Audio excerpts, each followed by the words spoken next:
हे बघा, हे आंबोळीचं पीठ आहे.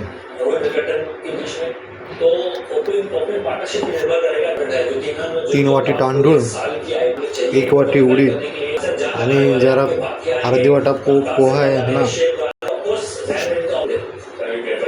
एकत्र करून 8 तास भिजवायला ठेवायला त्यांना मिक्सरमध्ये फिरवायचा आणि परत 8 तासासाठी झाकून ठेवायचा. नंतर हे पीठ तयार होऊन जाते. बघा किती घट्ट आहे. त्या आंबोळीसाठी ना असंच घट्ट पीठ लागतं, नाहीतर आपण घावणे वगैरेसाठी कसं एकदम पातळ करतो, पण हे कसं घट्ट आहे, असं घट्ट पीठ लागतं त्या मानाने. आंबोळीचं पीठ म्हणजे आंबल्यासारखा लास्टला वास येतो, पण ते आंबलेलं नसतं, तयार झालेलं असतं. 3 चमचे मसूर तेल पसरून घेतलेलं आहे. आता 1 वाटी त्याच्यात टाकून आपण बनवलेलं हे मिश्रण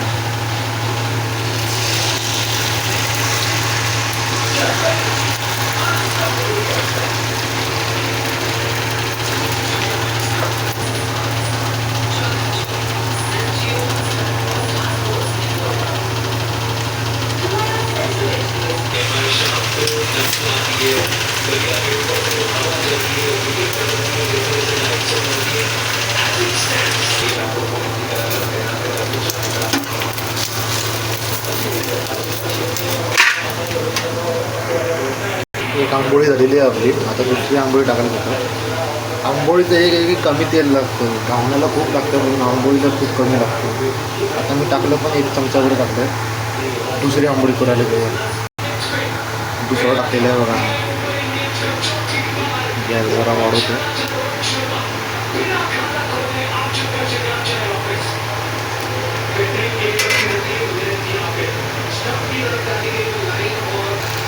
मस्त कसं झालेलं आहे.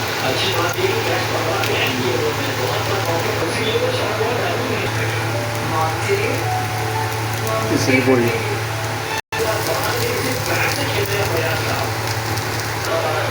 ही आहे चौथी पोळी. 10 तास तरी लागतात आंबायला. त्यानंतरच ते मस्त वगैरे असं बुडबुडं आल्यासारखं दिसतं त्याच्यावर. अशा प्रकारे आपले 4 झालेले आहेत पोळ्या. Thank you for watching.